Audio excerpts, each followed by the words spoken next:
1장 26절에서 38절입니다. 여섯째 달에 천사 가브리엘이 하나님의 보내심을 받아 갈릴리 나사렛이란 동네에 가서 다윗의 자손 요셉이라 하는 사람과 약혼한 처녀에게 이르니 그 처녀의 이름은 마리아라. 그에게 들어가 이르되 은혜를 받은 자여 평안할지어다 주께서 너와 함께 하시도다 하니 처녀가 그 말을 듣고 놀라 이런 인사가 어쩌민가 하매 천사가 이르되 마리아여 무서워하지 말라. 내가 하나님께 은혜를 입었느니라.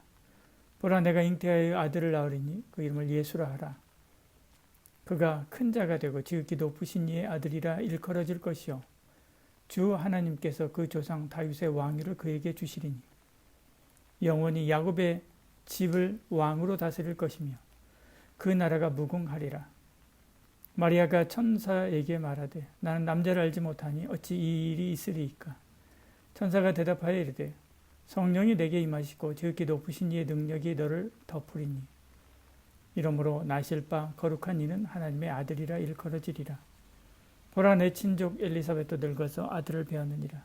본래 임신하지 못한다고 알려진 이가 이미 6달이 되었다니 대자 하나님의 모든 말씀은 능하지 못하심이 없느니라. 마리아가 이르되 주의 여종이니 말씀대로 내게 이루어지이다 하매 천사가 떠나가니라. 아멘. 오늘 함께 살펴볼 사람은 마리아입니다. 예수님의 어머니 마리아죠. 몇 시간에 걸쳐서 보는데 오늘은 첫 시간입니다. 하나님은 오랫동안 메시아가 오실 것이라고 하는 것을 알려주셨습니다. 그 대표적인 말씀이 이사야의 말씀이죠. 7장 14절에 주께서 친히 징조를 너희에게 주실 것이라. 보라 처녀가 잉태하여 아들을 낳을 것이요 그 이름을 임마누엘이라 하리라 말씀합니다. 그래도 어느 날 약속의 시간이 차고 메시아가 오시게 될 때 하나님은 천사 가브리엘을 마리아에게 보냈지요. 당시에 마리아는 갈릴리 나사렛이라고 하는 동네에 살고 있었습니다. 그래서 예루살렘과 비교도 되지 않을 보잘것없는 그런 시골이었죠. 마리아도 보잘것없는 시골 처녀였습니다.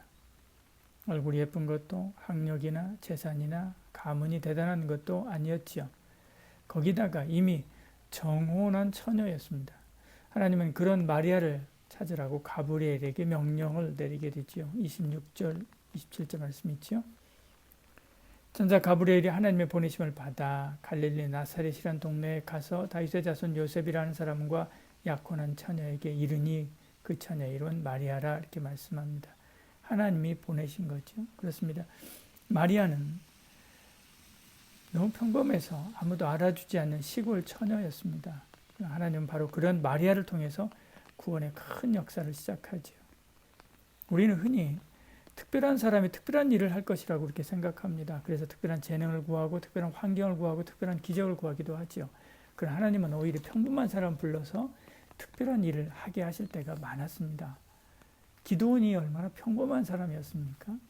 다윗이 평범한 사람이었고 야곱이 평범한 사람이었고 아브라함이 평범한 사람이었습니다. 신약에 와서는 오히려 평범 이하의 사람들을 더 많이 불러서 사용하신 것 같은 그런 느낌을 주기도 하죠.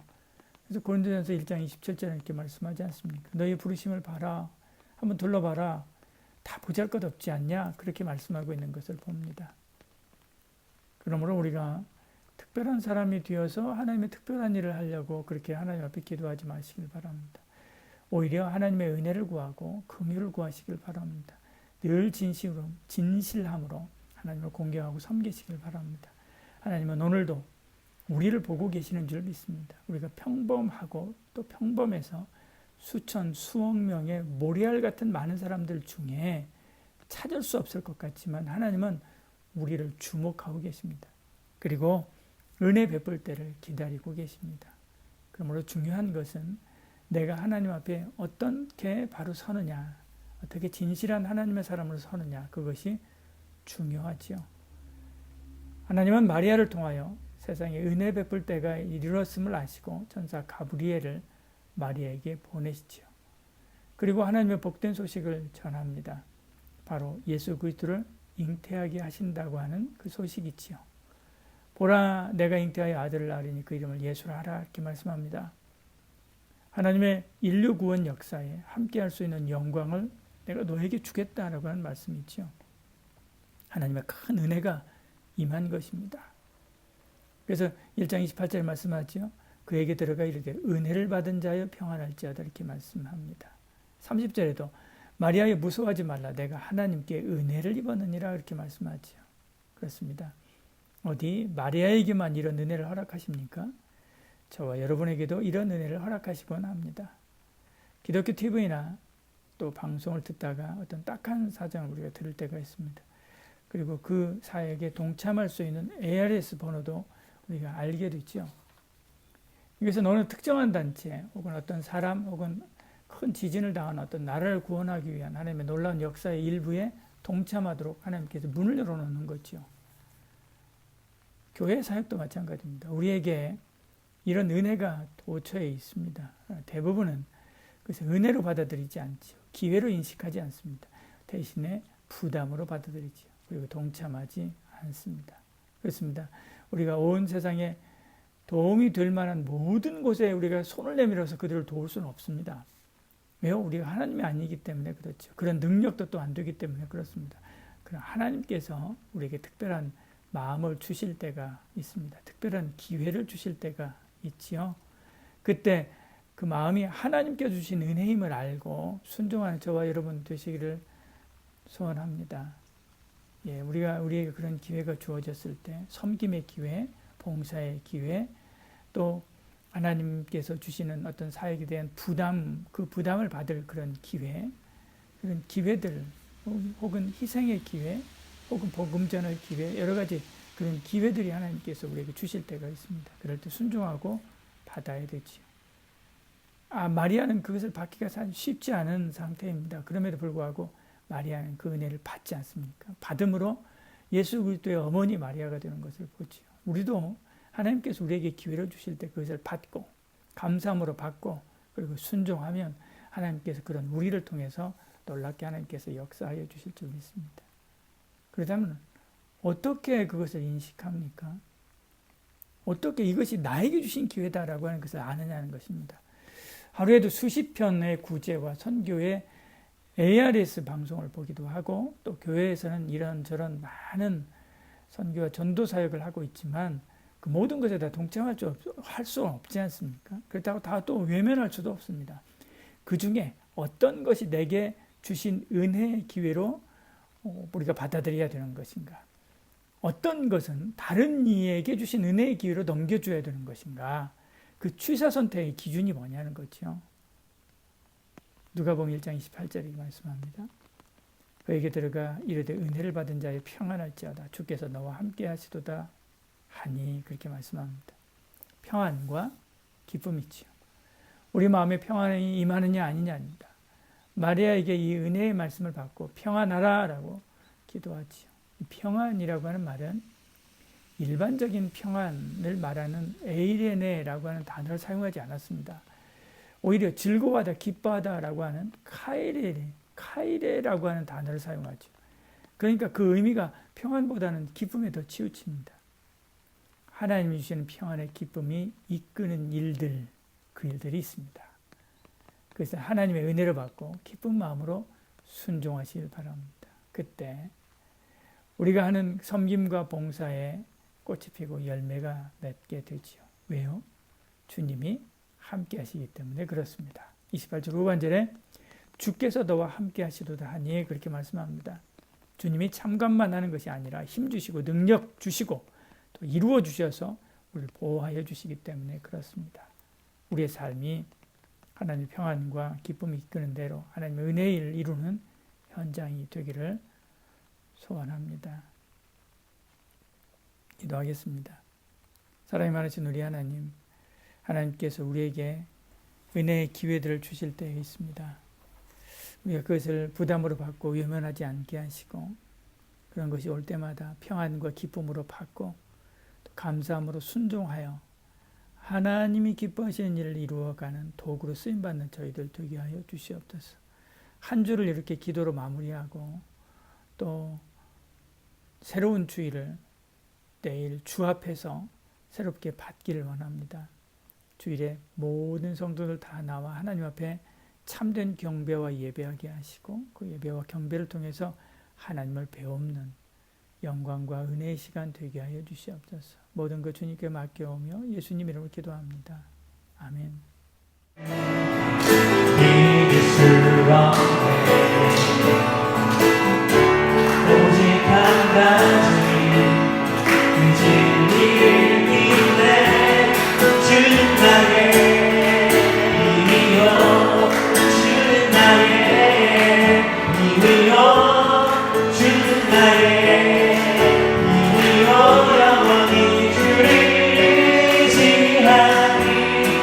주는 나의 힘이요, 주는 나의 힘이요, 주는 나의 힘이요, 영원히 주를.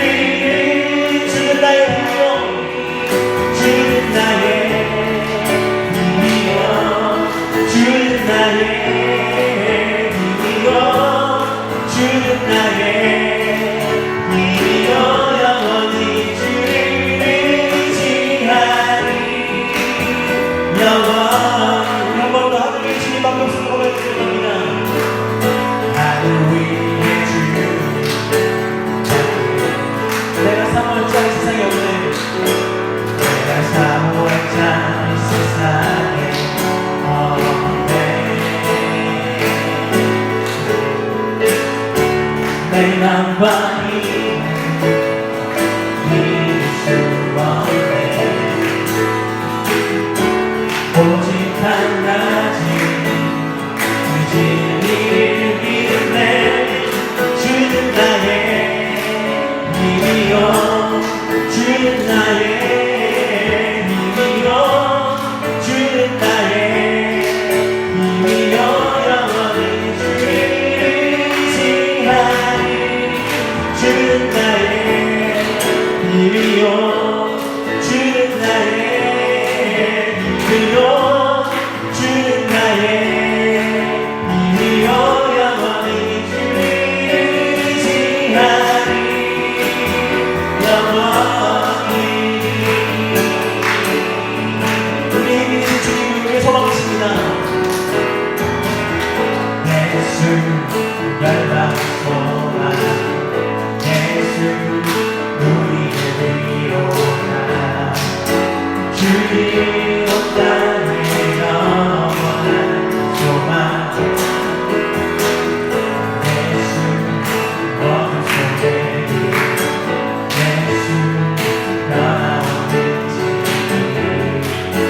주님 온 땅에 빛이 되시네. 우리 위해 죽으시고 다시 사신 생명의 주. 우리 위해 죽으시고 다시 사신 생명의 주. 주님만이 소망이요 변함없는 반석이라. 주님만이 온 세상을 주시네.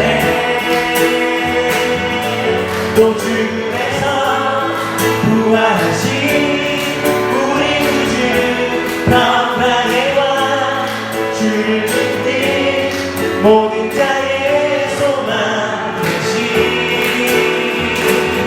주를 믿네.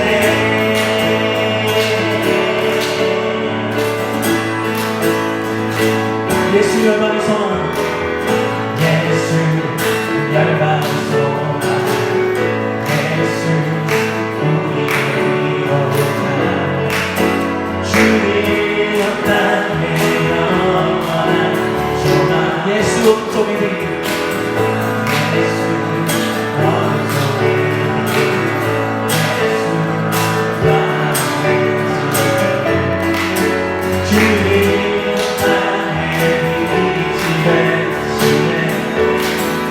우리 위해 죽으시고 다시 사신 생명. 우리 위해 죽으시고, 우리 위해 죽으시고 다시 한 번 더 고백하시잖아요. 우리 위해 죽으시는 것입니다. 우리 위해 죽으시고 다시 사신 생명의 주. 주님만이 소망입니다. 주님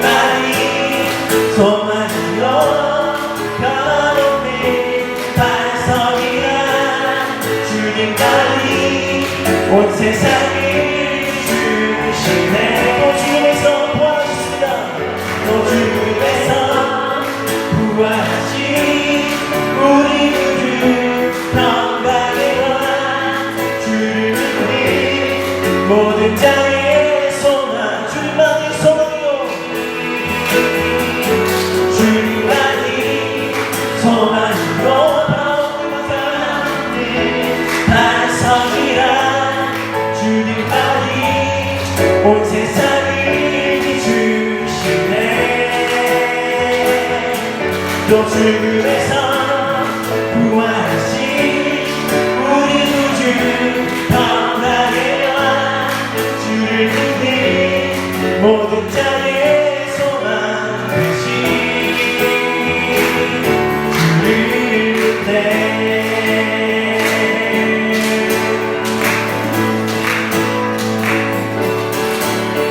할렐루야. 우리의 힘이 되신 주님, 우리의 소망